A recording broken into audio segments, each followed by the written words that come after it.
ரொம்ப important subject unit அப்படின்னு பார்த்தா இந்தியன் பாலிட்டி. இந்தியன் பாலிட்டியை வந்து 3 விதமா நம்ம சிலபஸ்ல பிரிச்சுக்கலாம். First part, second part and third part. First part வந்து எப்படி இருக்கும்னா நம்மளோட கான்ஸ்டியூஷன் பேஸ் பத்தி. கான்ஸ்டியூஷன்ங்கிறது ஒரு ரூல் புக் மாதிரி ஞாபகம் வச்சுக்கலாம். அடுத்து சலியன் ஃபீச்சர்ஸ் இருக்கும், அதாவது சிறப்பம்சங்கள். யூனியன் ஸ்டேட்ஸ் அண்ட் டெரிட்டரி பத்தி இருக்கும். அடுத்து வந்து சிட்டிசன்ஷிப் பத்தி இருக்கும். ஒரு சிட்டிசன் எப்படி இருக்கணும், அவங்களோட ஃபண்டமெண்டல் டியூட்டிஸ் என்ன, அவங்களோட ஃபண்டமெண்டல் ரைட்ஸ் என்ன, அதாவது அவங்களோட கடமைகளையும் அவங்க வந்து படிக்கணும், அதே மாதிரி அவங்களுக்கான உரிமைகளையும் அவங்க படிக்கணும் அப்படின்னு சொல்லி இந்த பார்ட் 1ல கொடுத்துருக்காங்க. அடுத்து டிபிஎஸ்பி ரொம்ப ரொம்ப இம்பார்ட்டன்ட். கான்ஸ்டியூஷன் வந்து நமக்கு வந்து எப்படின்னா கவர்மெண்டே சில ரூல்ஸ் கொடுக்கற மாதிரி ஃபேஸ் பண்ணிருக்கு, ஒரு ரூல் புக் அப்படின்னு சொல்லலாம். ஃபர்ஸ்ட் பார்ட்ல வந்து ஒரு 40 கொஸ்டின் கண்டிப்பா வர்றதுக்கு வாய்ப்புகள் ரொம்ப அதிகம். சோ இதோட கான்சென்ட்ரேஷன் ரொம்ப அதிகமான அளவில் இருக்கணும். அடுத்து செகண்ட் பார்ட் வச்சு சொன்னோம்னா நம்மளோட யூனியன் பிரதேசங்கள், ஸ்டேட் கவர்மெண்ட், சின்ன சின்ன ரூரல் அர்பன் இத பத்தி படிப்போம். அதுக்கப்புறம் இதுல ரொம்ப மெயினானது அப்படின்னு பார்த்தா சென்ட்ரலும் நம்ம ஸ்டேட்டும் எப்படி இருக்கிற ஒரு ரிலேஷன்ஷிப் பத்தி படிப்போம். இப்ப யூனியன் கவர்மெண்ட் அப்படின்னு சொல்லி பாத்தீங்கன்னா 2 இது இருக்கு இல்ல, லெஜிஸ்லேட்டிவ் பவர் இருக்கு, அடுத்து எக்ஸிகியூட்டிவ் பவர்ஸ் இருக்கும். லெஜிஸ்லேஷன் அப்படின்னா ஒரு சட்டத்தை வந்து ஏற்றும் துறையா மட்டும் அவங்க அமைப்பாங்க. எக்ஸிகியூட்டிவ்னா அதாவது மேக்சிமம் வந்து ஆபீஷியல்ஸ் வந்து எக்ஸிக்யூட் பண்ணுவாங்க. அதை வந்து நாம படிப்போம். அடுத்து 3வது பார்ட்ல வந்து பார்த்தா ரொம்ப ரொம்ப இம்பார்ட்டன்ட். அது கொஞ்சம் எப்படி சொல்றது, இதுல இருந்து கொஸ்டின் வந்து கொஞ்சம் அரிதுதான்.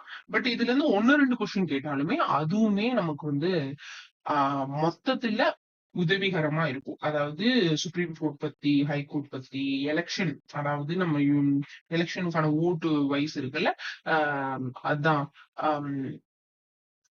அடல்ட் பிரான்ச்சைஸ் அத பத்தி கேட்கலாம். அப்புறம் கரப்ஷன், ஆன்டி கரப்ஷன் இந்த மாதிரி கேட்கலாம். அப்புறம் empowerment of women, human rights பத்தி, முக்கியமா கரண்ட் அஃபேர்ஸ் வந்து இந்த பகுதியில இருந்து வர்றதுக்கான வாய்ப்பு இருக்கு. சோ இப்போ ஒரு சிலபஸ்லயே ஒரு ஓவரால் அவுட்லைன் வந்து நமக்கு கிடைச்சிருச்சு. இந்த ஒரு தெளிவு இருந்தா கண்டிப்பா போஸ்டிங் உறுதி. இந்த தெளிவோட நம்ம படிச்சா, ஹார்ட் ஒர்க் போட்டா மட்டும்தான் உறுதி. So hard work is the most mandatory thing. Let's start. இன்னைக்கு என்ன பார்க்க போறோம் அப்படின்னா கான்ஸ்டியூஷன் ஆஃப் இந்தியா, அதாவது நம்மளோட இந்திய அரசியல் அமைப்பு எப்படி இருக்கு அப்படிங்கறத பார்ப்போமா. ஃபர்ஸ்ட் எப்படி வந்து கவர்மெண்ட் அப்படின்னு வந்து உருவாச்சு அப்படின்னு சொல்லி பார்த்தோம்னா, உங்களுக்கு எல்லாருக்குமே தெரியும் பிரிட்டிஷ் வந்து ஆட்சி செஞ்சாங்க, அந்த இது எல்லாமே நமக்கு தெரியும். ஃபர்ஸ்ட் வந்து ஒரு 1600கள்ல வந்து கிங்ஷிப், அதாவது கிங் வந்து ஆட்சி செஞ்சிருப்பாங்க. அதுக்கப்புறம் 1990 எப்படி சொல்றது 1920 அந்த மாதிரி இருக்கு, அந்த மாதிரி பீரியட்ல வந்து பிரிட்டிஷ், அதாவது யூரோப்பியன்ஸ் வந்து ஆட்சி செஞ்சிருப்பாங்க. 2020ல இப்போ வந்து 2020, 26 இந்த மாதிரி டைம்ல வந்து யார் ஆட்சி செய்யறா, நம்ம தானே. மக்களே மக்களுக்காக ஓட்டு போட்டு ஆட்சி செய்யறோம், நம்மளோட பிரதிநிதிகள் தான் ஆட்சி செய்யறாங்க. சோ பாத்தீங்கன்னா அந்த ஒரு டிரான்ஸ்பர்மேஷனே அப்பல இருந்து இப்போ வரைக்கும் எப்படி வேற லெவலா அமைஞ்சிருக்குல்ல. சோ இத பத்தி ஒரு விரிவான இதை வந்து நம்ம பார்ப்போம். இந்த கான்ஸ்டியூஷன் ஆஃப் இந்தியால வந்து நம்ம கண்டிப்பா ரொம்ப ரொம்ப இம்பார்ட்டன்டான விஷயம் காலேஜோட ஹார்ட்லி நான் சொல்றேன். பிகாஸ் இது வந்து நானுமே ஒரு ஸ்டூடெண்ட் தான், படிச்சுக்கிட்டு எக்ஸ்பிளைன் பண்றேன். எனக்கு தெரிஞ்ச அளவுக்கு நான் எக்ஸ்பிளைன் பண்றேன். இது வந்து 90% வந்து நம்பகத்தன்மையான ஒரு ஆடியோ தான். ஸோ இப்ப ஃபர்ஸ்ட் ஆரம்ப காலத்துல வந்து ஈஸ்ட் இந்தியா கம்பெனி 1600கள்ல ஈஸ்ட் இந்தியா கம்பெனி வந்தாங்க. குவீன் எலிசபெத் அந்த மாதிரி கம்பெனி ரூல் இருந்தது. அதுக்கப்புறம் வந்து சவுண்ட் ரூலு, அதுக்கப்புறம் வந்து நம்ம குடியரசு வந்து ஐ மீன் நம்ம இண்டிபெண்டன்ஸ் வாங்கினது, இந்த மாதிரி பல கதைகள் வந்து இருக்கு. ஃபர்ஸ்ட் எப்படி ஆயிருக்குன்னா காலனிஸ் தான் வந்து வந்திருக்காங்க. அதுக்கப்புறம் நமக்கு வந்து இப்போ குடி நீங்க வந்து ஓனா எடுத்துக்கோங்க அப்படின்னு சொல்லிட்டு என்ன பண்ணிருக்காங்கன்னா இது ஒரு ஹெட்டா வந்து குவீனை வந்து போட்டிருக்காங்க. யாரு அப்படின்னா குவீன் எலிசபெத் இருக்காங்கல்ல, அப்ப இருந்த குவீன், பிரிட்டிஷ் குவீன். அவங்க வந்து சும்மா ஹெட்டா வந்து ஒரு டொமினியன் விஷயம் வந்து பண்ணியிருப்பாங்க. யாரு பிரிட்டிஷ் பீப்புள். அந்த டைம்ல தான் வந்து இந்த கான்ஸ்டியூஷன் வந்து எழுதப்பட்டது.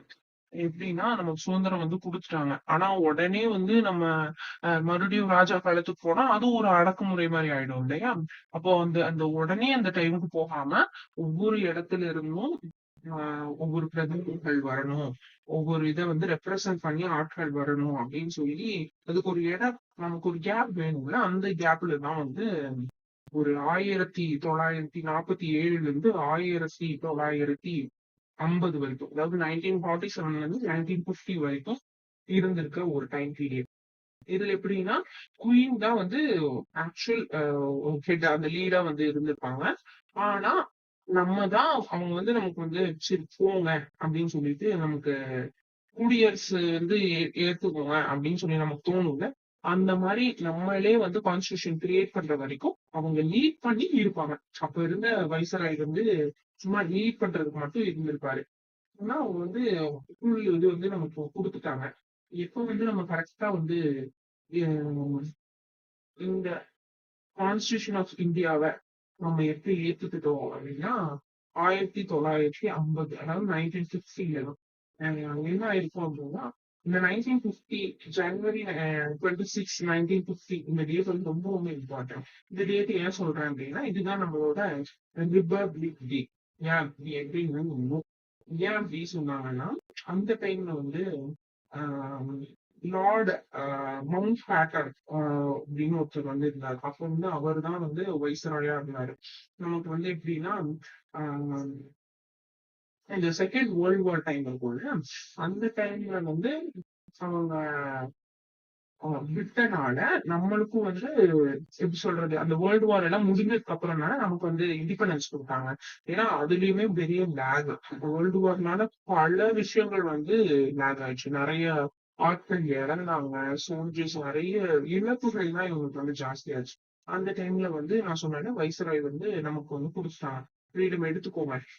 ஆனா நீங்க வந்து இந்த ஃப்ரீடம் வந்து ஃபுல்லா வந்து கொடுக்க மாட்டோம். ஒரு டொமினியனா தான் வச்சிருப்போம். நாங்க தான் இதா இருப்போம். நீங்க எப்ப வந்து உங்க கான்ஸ்டியூஷன் புக் அந்த மாதிரி நீங்களே ஒரு ரிபப்ளிக் டேவா இது பண்றீங்களோ அப்போ வந்து வாங்கிக்கலாம் அப்படின்னு சொல்லிட்டு இருக்காங்க. இது பேக் ஸ்டோரி. இப்ப இந்த ஜனவரி 26 எதுக்கு அப்படின்னு சொல்லி கேட்டீங்கன்னா அது வந்து அந்த டேட் வந்து அந்த வைசராய் தான் வந்து முடிவு செஞ்சிருப்பாரு.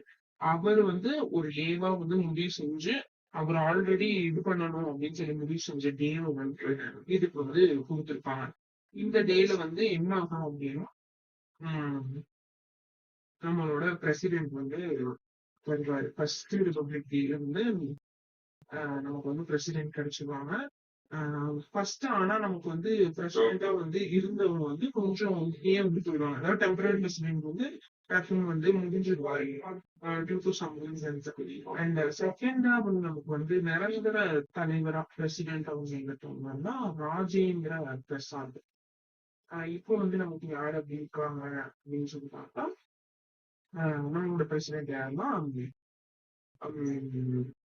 நீங்களே சொல்லுங்க. எல்லாருக்கும் தெரிஞ்சதுதான் திரௌபதி முர்மு மேடம் அவங்க. ராஜேந்திர பிரசாத் ஐயா வந்து வந்திருப்பாரு. அவர் தான் வந்து அப்போ வந்து பிரசிடென்டா இருந்திருப்பாரு.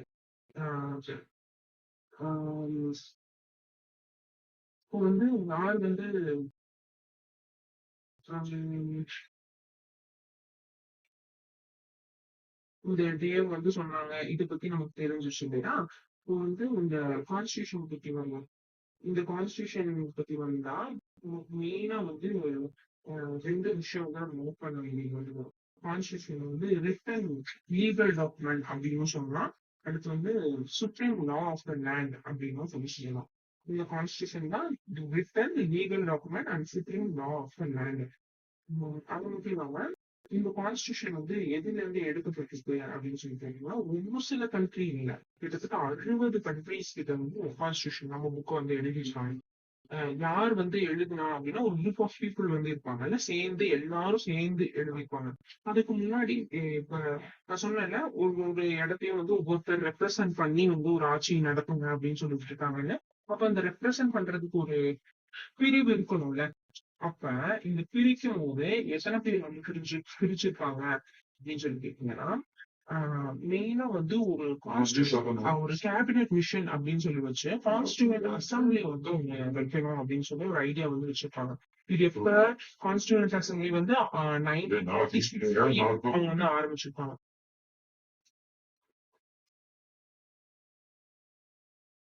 மிஷன் அப்படின்னு சொல்லி ஒண்ணு வந்து இதாயிருக்கும்.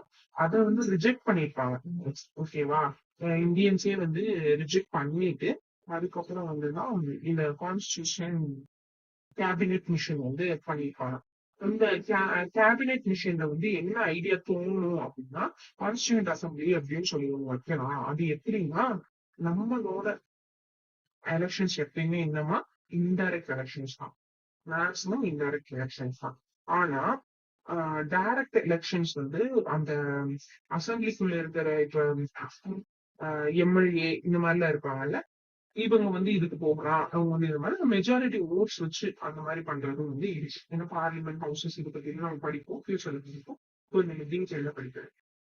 இப்ப என்னன்னா நமக்கு வந்து இன்டைரக்டா ஒரு எலெக்ஷன் வந்து வைக்கலாம் அப்படின்னு சொல்லி வந்து கான்ஸ்டியூண்ட் அசம்பிளி வந்து உருவாக்கப்பட்டது.